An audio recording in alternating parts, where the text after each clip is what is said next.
عرض درود و وقت بخیر خدمت دوستان و همراهان عزیز. خیلی خوش اومدیم به چنل کارتونی. اینجا ما در مورد هر چیزی که مربوط به انیمیشن یا مربوط به طراحی و کلا در مجموع مربوط به آرت باشه صحبت میکنیم.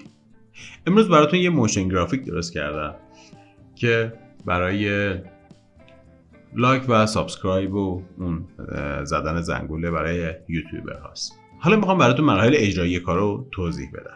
ما ابتدا با اسکچ شروع میکنیم. معمولا من وقتی میخوام یه کاری رو شروع بکنم، خب اولش خب قطعا بهش فکر میکنم که خب من چه آبجکت هایی رو توی صفحه دارم و سعی میکنم از اون آبجکت ها بهترین استفاده رو بکنم. این شکلیه که من باهاش برخورد میکنم. این متد منه. شاید هزاران آدم دیگه یه متد دیگه‌ای داشته باشن و فرق بکنه، ولی من اینجوری میکنم. من نگاه میکنم ببینم که خب مثلا برای حتی لوگو موشن هم همینطور نگاه به لوگو میکنم ببینم چه اجزایی داره، با این اجزا چه کارهایی میشه کرد، چه ایده هایی میشه داد.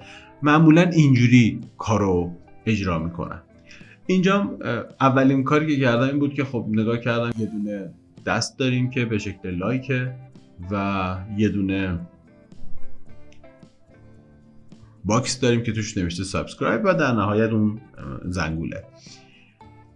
پس در نتیجه اومدم شروع کردم به ایده پردازی. اون دسته خب باید از یه جایی وسط صفحه شروع بشه دیگه. خب و با خودم گفتم که خب شاید مثلا یه حالتی از یه دست شعبده باز مانندی که میچرخه و میاد بالا و یه لایک نشون میده و اون لایکو میکوبه، چون معمولا هم میگم آقا لایکو بکوبید.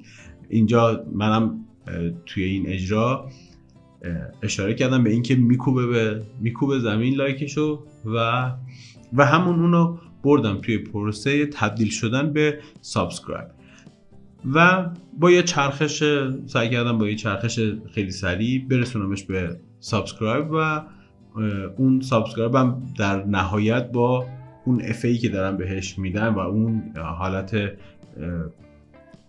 رنگی که انگار مثلا تولید میشه برای اینکه بخواد بنویسه سابسکرایب، با همون افکت وقتی از بغل سمت راستش داره خارج میشه، اون زنگوله هم با خودش میکشه بیرون.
خب چند تا بخش داره. یه بخشی بود که ما اینو شروع کردیم به اسکچ زدن، اسکچش رو ابتدا آماده کردیم، میرسیم به مرحله کلیناپ. این مرحله دوم مرحله کلیناپه. ممکنه الان نگاه بکنیم بگین که چقدر سریع مثلا من وارد مرحله کلیناپ شدم بدون اینکه بخوام دیگه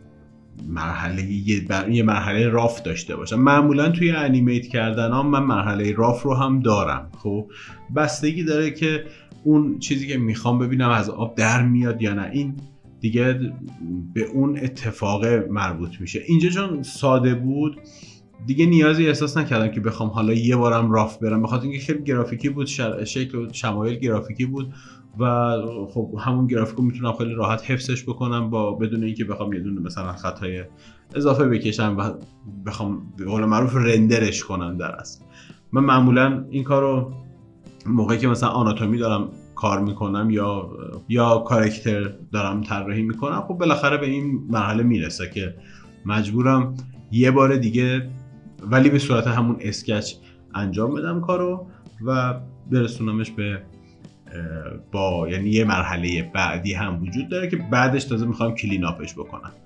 تازه این میشه 3 تا مرحله. یه مرحله دیگه ما معمولا داریم، مرحله دسن میشه. من الان مستقیم این کارو بردم تو مرحله دسن و احساس کردم که دیگه نیازی ندارم که بخوام راف بزنم یا مثلا کلین آپ بکنم و اینا.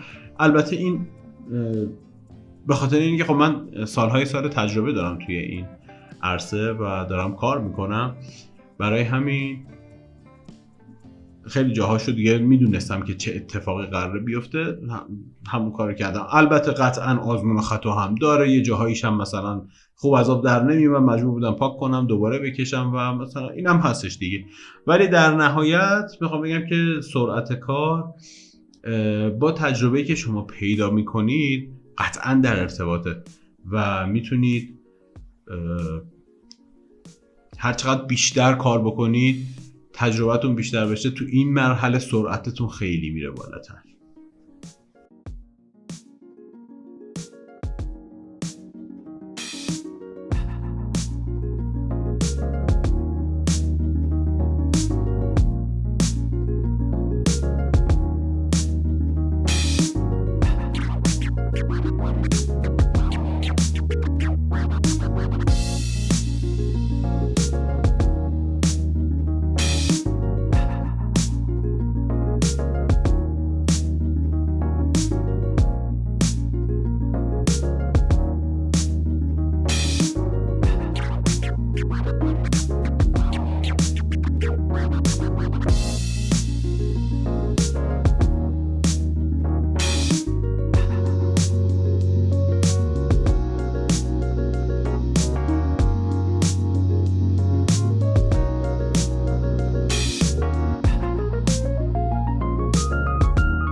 فاینال کار.